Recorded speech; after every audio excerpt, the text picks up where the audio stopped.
بسم اللہ الرحمن الرحیم۔ السلام علیکم ورحمۃ اللہ وبرکاتہ۔ القمر ویڈیوز کی مقبول عام سلسلہ واقعات کی ایک نئی ویڈیو کے ساتھ آپ کی خدمت میں حاضر ہیں۔ ہماری آج کی اس ویڈیو کا عنوان ہے ایک حافظ قرآن کا واقعہ۔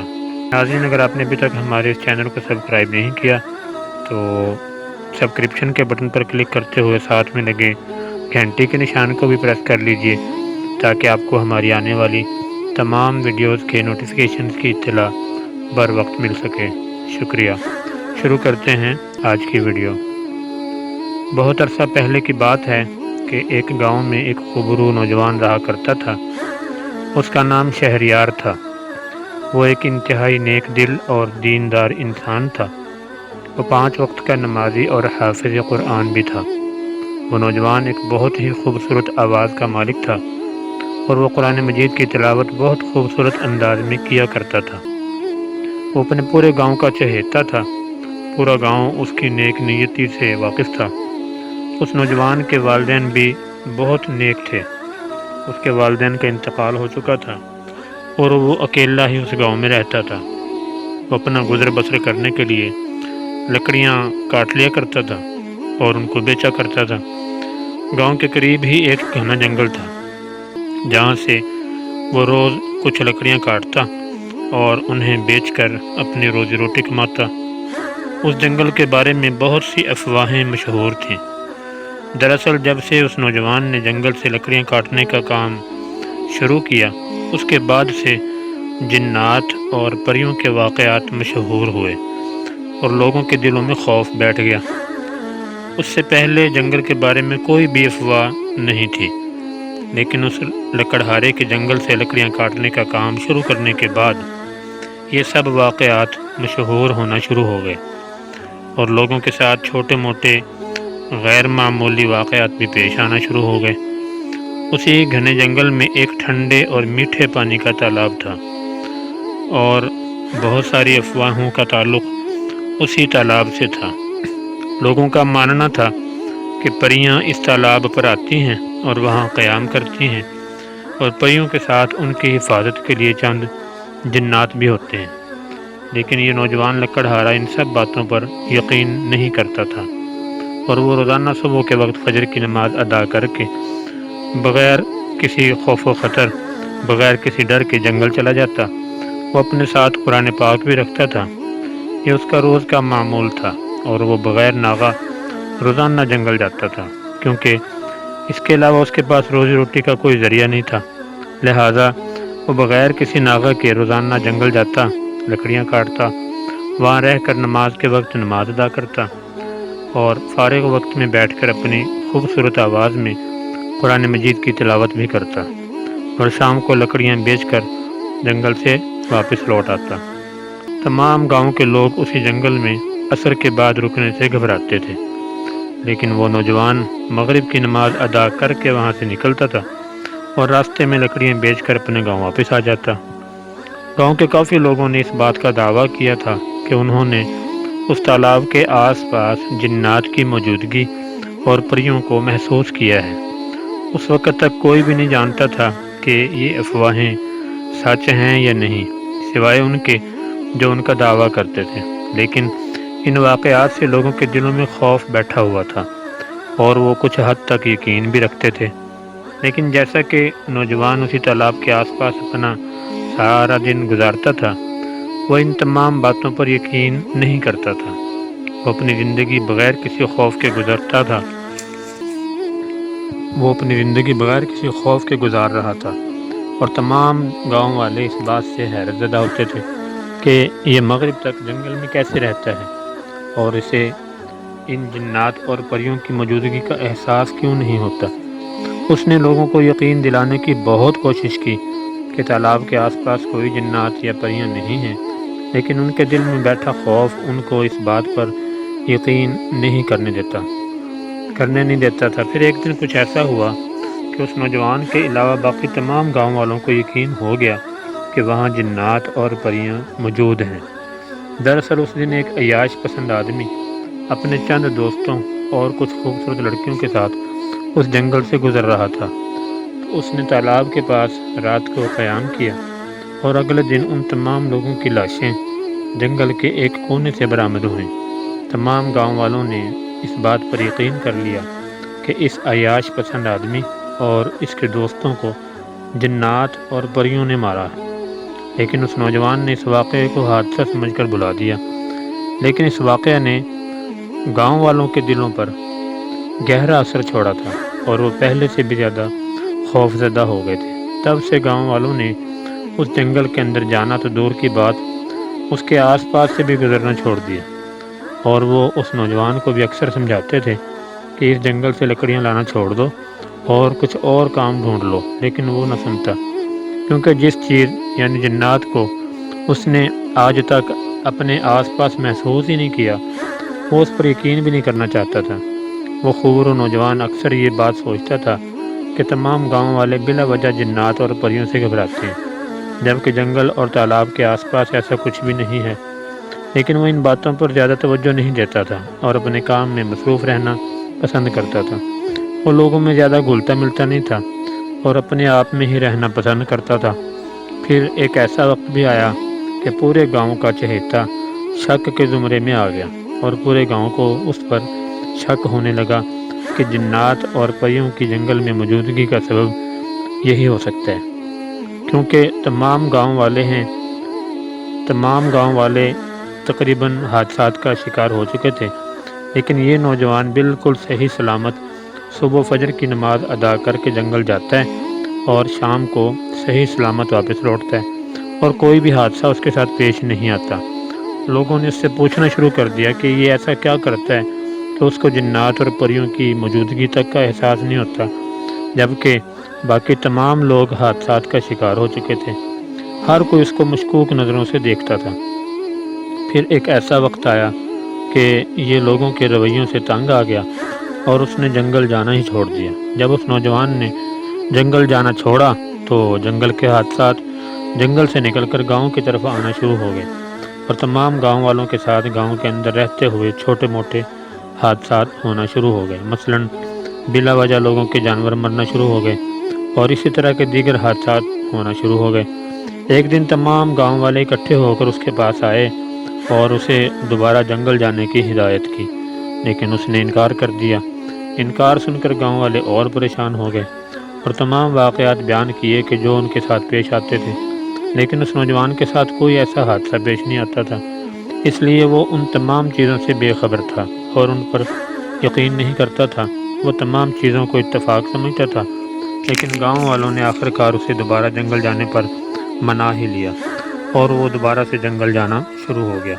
جب سے اس نوجوان نے دوبارہ جنگل جانا شروع کیا تو گاؤں والوں کے ساتھ پیش آنے والے حادثات ختم ہو گئے اور تمام گاؤں والے پرسکون طریقے سے رہنے لگے۔ اس کے والد مسجد کے امام تھے اور اس کی والدہ گاؤں کی بچیوں کو قرآن مجید کی تعلیم دیتی تھیں، اور والد محترم ایک مدرسہ بھی چلاتے تھے جہاں سے ان کے اپنے بیٹے یعنی کہ شہریار نے بھی قرآن پاک حفظ کیا تھا۔ شہریار کی عمر اس وقت 15 برس تھی جب اس نے قرآن مجید مکمل حفظ کر لیا تھا۔ جس سال اس نے حفظ مکمل کیا اسی سال اس نے رمضان المبارک میں تراویح بھی پڑھی تھی۔ اس کے والدین کو اس پر بہت فخر تھا، لیکن قسمت کو کچھ اور ہی منظور تھا۔ اسی سال اس کے والدین کا ایک حادثے میں انتقال ہو گیا تھا۔ اسی وجہ سے تمام گاؤں والوں کو شہریار سے اس قدر انسیت تھی۔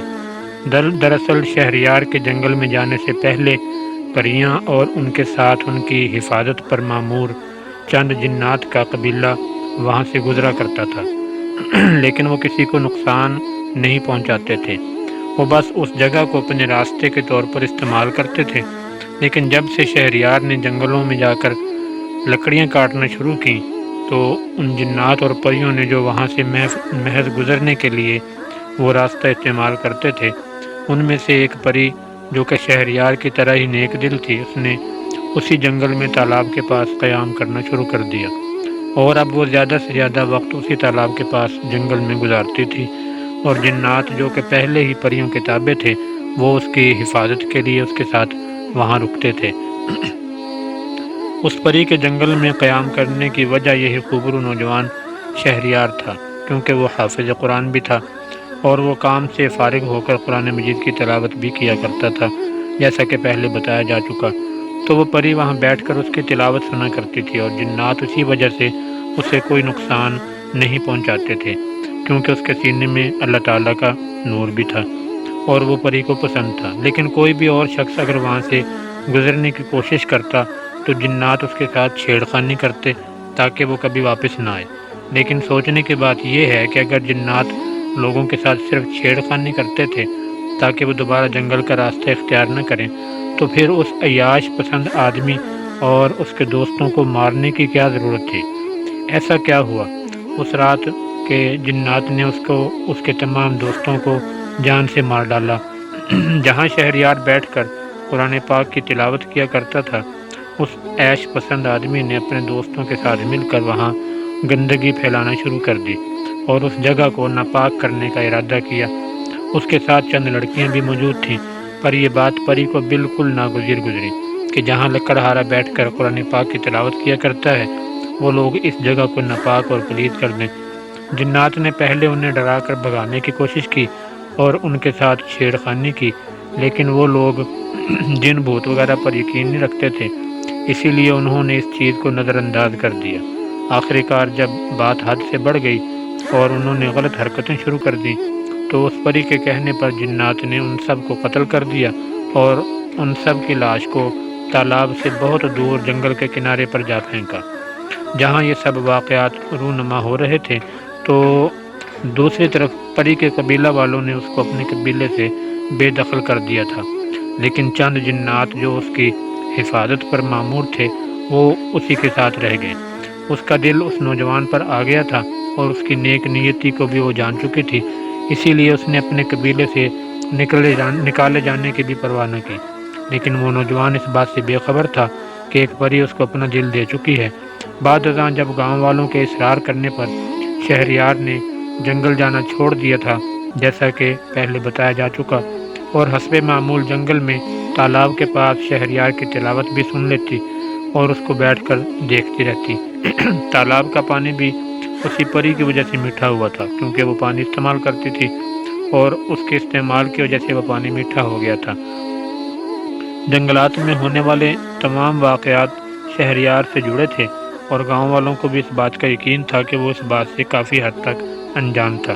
اسی وجہ سے گاؤں والے اس سے کترانے لگے تھے۔ وہ پہلے ہی تنہا رہنا پسند کرتا تھا اور لوگوں سے بہت کم ملتا جلتا تھا، لیکن گاؤں والوں کے مستقل بے رخی اور ان کے اس رویہ کی وجہ سے وہ بالکل تنہا رہ گیا تھا۔ گاؤں والوں کا اپنے ساتھ ایسا رویہ دیکھ کر وہ بہت پریشان رہتا تھا اور اکثر اس بات کو سوچنے پر مجبور ہو جاتا تھا کہ کیا واقعی جنگل میں ہونے والے واقعات، جنات اور پریوں کی کہانیاں اس سے ہی منسلک ہیں، اور کیا یہی ان سب واقعات کی وجہ ہے؟ ایک دن اس نے فیصلہ کیا کہ وہ جنگل میں ہونے والے واقعات کی حقیقت جان کر رہے گا اور تب تک جنگل سے واپس نہیں آئے گا جب تک وہ ان تمام باتوں کے پیچھے چھپے ہوئے راز کو جان نہیں لیتا۔ اب شہریار بھی اپنا بوریا بستر سمیٹ کر گاؤں چھوڑ کر جنگل میں رہائش اختیار کرنے کے بارے میں سوچ رہا تھا تاکہ وہ ان تمام واقعات کی حقیقت سے آشنا ہو سکے، لیکن اس کو اس بات کا بالکل بھی اندازہ نہیں تھا کہ کتنی بڑی مصیبت اس کا پہلے سے انتظار کر رہی ہوگی۔ دوسری طرف اس نوجوان پر اپنا دل ہارنے والی پری بھی اس وقت کے انتظار میں تھی کہ جب شہریار کو اس کی موجودگی کا احساس ہو۔ وہ پری بھی اب چاہتی تھی کہ شہریار اس کی موجودگی کو محسوس کرے تاکہ وہ اپنے آپ کو اس کے سامنے لا سکے۔ شہریار بھی اپنے ساتھ کیے جانے والے سلوک سے تنگ آ کر اس بات کی حقیقت کو جاننا چاہتا تھا، لیکن یہ اتنا آسان ہونے والا نہیں تھا کہ جتنا لگ رہا تھا۔ اب کہانی کے ایک نئے رخ پر نظر ڈالتے ہیں جس پر ابھی تک روشنی نہیں ڈالی گئی۔ جہاں دو دل ملنے والے تھے وہیں پیار کے دشمن بھی موجود تھے، جن کو یہ سخت ناگوار گزرا تھا۔ پری کے قبیلے والوں نے بے شک اسے اپنے قبیلے سے نکال دیا تھا، لیکن پھر بھی وہ ایسا ہرگز نہیں ہونے دے سکتے تھے کہ ان کے قبیلے کی ایک پری انسان کو اپنا دل دے بیٹھے اور اس کے ساتھ اپنا گھر بسائے۔ دراصل پری کے ماں باپ نے بھی اپنے قبیلوں کے خلاف جا کر شادی کی تھی اور وہ ایسا ہرگز نہیں چاہتے تھے کہ ماضی دوبارہ اپنے آپ کو دہرائے، اور نور العین دوبارہ یہی غلطی کرے۔ پری کا نام نور العین تھا۔ نور العین کا باپ ایک انتہائی سخت دل اور اپنے قبیلے کا بہادر ترین جو تھا، اور اس کی ماں ایک پری تھی جس کو پہلی نظر میں دیکھتے ہی اس نے اپنا دل دے دیا تھا۔ ان دونوں نے اپنے قبیلہ کے خلاف جا کر شادی کی تھی اور ان کا پیار بہت مشہور ہوا، لیکن دونوں قبیلوں کے بیچ میں پیدا ہونے والی دشمنی کی وجہ سے ان دونوں کو اپنی جان گنوانی پڑی۔ لیکن ان کی نشانی یعنی کہ نور العین کو بعد ازاں اس کی ماں کے قبیلے والوں کے حوالے کر دیا گیا۔ نور العین اپنے قبیلے کی سب سے بہادر اور طاقتور پری تھی، لیکن اس کو اپنی طاقتوں کا اندازہ بالکل نہیں تھا، کیونکہ اس کو سکھانے والے اس کے ماں باپ کو اس کے باپ کے قبیلے کی ایک صفاق جو نے جو اس کی ماں سے پہلے پیار کرتا تھا اور پیار میں ناکامی کا بدلہ لینے کی خاطر اپنے چند ساتھیوں کو ساتھ ملا کر موقع کا فائدہ اٹھاتے ہوئے نور العین کی پیدائش کے فوراً بعد قتل کر دیا۔ دراصل نور العین کا باپ اور اس کو قتل کرنے والا صفاق جو پہلے بہت اچھے دوست تھے، لیکن ان کے درمیان دشمنی کی وجہ نور العین کی والدہ بن گئی تھی، اور نور العین کی ماں نے اس صفاق جو کو چھوڑ کر اس کے باپ کو چنا اور اس سے شادی کی تھی، اور اس کے باپ کا نام فلک جو تھا اور ماں کا نام حورین پری تھا۔ حورین اپنے قبیلے کی شہزادی پری تھی، لیکن قبیلے کے خلاف جانے کے بعد اسے بھی قبیلے سے بے دخل کر دیا گیا تھا۔ کوئی بھی حورین اور فلک جو کی شادی سے خوش نہیں تھا، لیکن کسی کی ہمت نہیں پڑتی تھی ان کے خلاف جائے، کیونکہ تمام قبیلے والے فلک جو کی بہادری اور طاقت سے واقف تھے، لیکن کوئی بھی ان کی شادی سے خوش نہیں تھا۔ اور جیسے ہی فلک جو کے قریب ترین دوست دہانی جو نے اسے دھوکے سے قتل کر دیا اور اس کی ماں کو بھی مار ڈالا، تو دونوں قبیلوں کے درمیان شانتی ہو گئی تھی۔ دہانی جو نور العین کو بھی ختم کرنا چاہتا تھا، لیکن اس کو اپنے والدین کی طرف سے ملنے والی نئی قسم کی طاقتوں کی وجہ سے اتنی چھوٹی سی بچی کا بال بھی بیکا نہ کر سکا اور پھر فرار ہو گیا۔ لیکن فلک جو کے قبیلے والوں نے دہانی جو اور اس کے ساتھیوں کو سزائے موت سنا کر مار ڈالا تھا، اور جہاں تک نور العین پری کی بات تھی تو فلک جو کے قبیلے والوں نے اسے اپنانے سے انکار کر دیا، اور پھر حورین کے قبیلے والوں نے اسے اپنا لیا اور اس کی پرورش کی۔ عداوت جو بھی تھی، لیکن حورین تھی تو اپنے قبیلے کی شہزادی، اسی لیے حورین کے قبیلے والوں نے نور العین کی پرورش کا ذمہ لیا، لیکن اسے اس کے والدین کی حقیقت کو چھپا کر رکھا۔ جیسا کہ کہانی کے شروع میں بتایا گیا ہے کہ شہریار اپنا بوجھ بستر سمیٹ کر گاؤں چھوڑ کر جنگل جانے کی سوچتا ہے، تو گاؤں والوں نے اسے ایسا کرنے سے روکا، کیونکہ وہ شہریار کو بلا وجہ کسی مصیبت میں نہیں ڈالنا چاہتے تھے۔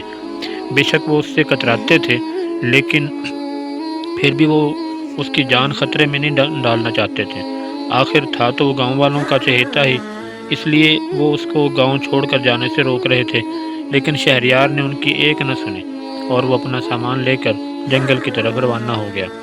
ادھر سے شہریار گاؤں چھوڑ کر نکلا تو دوسری طرف نور العین نے بھی تیاری پکڑ لی اور اس نے ٹھان لیا کہ آج وہ اس کے سامنے آ کر رہے گی اور اسے اپنے دل کی بات کہہ دے گی۔ لیکن مسئلہ یہ تھا کہ اگر نور العین شہریار کے سامنے آتی تو نور العین کی حفاظت پر معمور جنات بھی اس کے روبرو آ جاتے، اور ان کو ان کی اصلی حالت میں دیکھ کر ایک انسان کے لیے اپنے حواس میں رہنا تقریباً ناممکن تھا۔ اس بات کو لے کر بھی نور العین کافی پریشان تھی کہ جنات کو دیکھ کر شہریار کو کہیں کچھ ہو نہ جائے، لیکن یہ تو اس کو ہر حال میں خطرہ مول لینا ہی تھا، کیونکہ وہ آپ شہریار کے سامنے آ کر اپنے دل کا حال بتانا چاہتی تھی اور مزید اسے دور نہیں رکھنا چاہتی تھی۔ نور العین نے کچھ احتیاطی تدابیریں اختیار کیں تاکہ جب وہ شہریار کے سامنے روبرو ہو تو اس کو فوراً دھچکا نہ لگے۔ اس نے جنات کو ہدایت دی کہ وہ اسے کافی فاصلہ بنا کر کھڑے رہیں اور جب تک وہ نہ کہیں تب تک سامنے نہ آئیں۔ دوسری طرف شہریار بھی جنگل پہنچ چکا تھا اور وہ تالاب کی طرف تیزی سے رواں دواں تھا تاکہ وہ اس راز کو جلد از جلد جان سکے۔ جیسے ہی شہریار اس تالاب پر پہنچا تو اس نے زور سے چلانا شروع کر دیا، کون ہو تم؟ کیا ہو تم؟ تمہاری ہر چیز مجھ سے ہی کیوں منسلک ہے؟ تمہاری وجہ سے میں اکیلا رہ گیا، کوئی مجھے پیار نہیں کرتا، تم نے مجھ سے میرے اپنوں کو چھین لیا، اب مجھے کوئی بھی اپنانے کو تیار نہیں ہے۔ آخر کیا بگاڑا تھا میں نے تمہارا، اور تم چیز کیا ہو اور کیوں میرے پیچھے پڑی ہوئی ہو؟ یہ کہتے کہتے وہ زار و قطار رونے لگا۔ اتنے میں شہریار کے کانوں میں رس گھولنے والی میٹھی سی آواز آئی۔ یہ میٹھی اور پیاری سی آواز ایک لڑکی کی تھی جو کہ شہریار کے کانوں میں پڑی اور وہ ایک دم چونک گیا۔ اس کے منہ سے بے ساختہ نکل گیا، سامنے آؤ، کون ہو تم؟ کیا چاہتی ہو؟ اور وہ آیت الکرسی کا ورد کرنے لگا۔ آواز دوبارہ آتی ہے، گھبراؤ نہیں ہے نوجوان، میں تمہاری خیر خواہ ہوں، میں تمہیں کوئی نقصان نہیں پہنچاؤں گی۔ شہریار آواز دوبارہ سن کر مزید گھبرا گیا۔ وہ بولا سامنے آؤ، سامنے آ کر بات کرو، کون ہو تم اور کہاں ہو تم، سامنے آؤ۔ اس کی حالت بگڑتی جا رہی تھی اور وہ پسینے سے شرابور ہو رہا تھا۔ یہ سب نور العین کے لیے برداشت کرنا بہت مشکل تھا، کیونکہ اس کی آنکھوں کے سامنے وہ نوجوان جس سے وہ پیار کرتی تھی اپنے حواس کھو رہا تھا اور اس کی حالت بگڑتی جا رہی تھی۔ یہ دیکھ کر نور العین فوراً شہریار کے روبرو آ گئی اور اس کی آنکھوں کے سامنے آ کھڑی ہوئی۔ اپنے سامنے خوبرو جوان لڑکی کھڑی دیکھ کر شہریار کے اوسان خطا ہو گئے، ایسے جیسے وہ سکتے میں چلا گیا۔ زلفیں گھنی اور اندھیری رات سے بھی سیاہ کالی، ہونٹ گلابی اور گالوں پہ لالی، چہرے پہ بڑی بڑی اور خوبصورت سی نیلے رنگ کی آنکھیں، مانو ایسے جیسے اس دنیا کی نہیں۔ ایسا حسن اس نے آج سے پہلے کبھی نہیں دیکھا تھا۔ اصل امتحان تو ابھی باقی تھا۔ جہاں وہ نور العین کی خوبصورتی میں گم ہو گیا تھا، وہیں اچانک نور العین کے پیچھے کھڑے جنات پر اس کی نظر پڑی۔ آنکھیں ایسی کہ ابھی ابل کر باہر گر پڑیں گی، دانت ان کے لمبے اور ان سے خون ٹپک رہا تھا، ناخن ان کے ایسے جیسے صدیوں سے کاٹے ہی نہیں، چہرے اتنے ڈراؤنے کہ کوئی دیکھے تو وہیں بے ہوش ہو جائے، ایک ایک بال اتنا موٹا اور لہراتا ہوا جیسے سر پر سانپ لگا کر گھوم رہے ہوں، الغرض اتنے بھیانک کہ پہلی بار دیکھنے پر سانس اوپر کا اوپر اور نیچے کا نیچے رہ جائے۔ شہریار جو کہ نور العین کو دیکھ کر اپنے حواس کھو بیٹھا تھا، جنات پر نظر پڑتے ہی بے ہوش ہو گیا۔ نور العین یہ دیکھ کر بے حد غصہ ہوئی اور جنات پر برس پڑی۔ اسے شہریار کی فکر ہونے لگی کہ کہیں اسے کچھ ہو نہ گیا ہو۔ اس نے کہا کہ جب میں نے تم لوگوں کو بولا تھا کہ سامنے مت آنا تو پھر تم لوگ کیوں سامنے آئے؟ جنات نے بولا کہ جیسے ہی آپ اس کی آنکھوں کے سامنے آئیں تو اس کی آنکھوں کا پردہ ختم ہو گیا تھا۔ دوستو، ویڈیو بھی جاری ہے، اس کا اگلا حصہ دیکھنے کے لیے ہماری آنے والی ویڈیو ملاحظہ فرمائیں۔ شکریہ دوستو۔ ویڈیو آپ کو کیسی لگی کمنٹ سیکشن میں اپنے خیالات کا اظہار ضرور فرمائیں۔ ویڈیو کو لائک اور شیئر کرنا مت بھولیے، چینل کو سبسکرائب کر لیجئے۔ اپنا بہت سا خیال رکھیے، ملتے ہیں انشاءاللہ بہت جلد نیکسٹ ویڈیو میں، تب تک کے لیے اجازت، اللہ حافظ، السلام علیکم ورحمۃ اللہ وبرکاتہ۔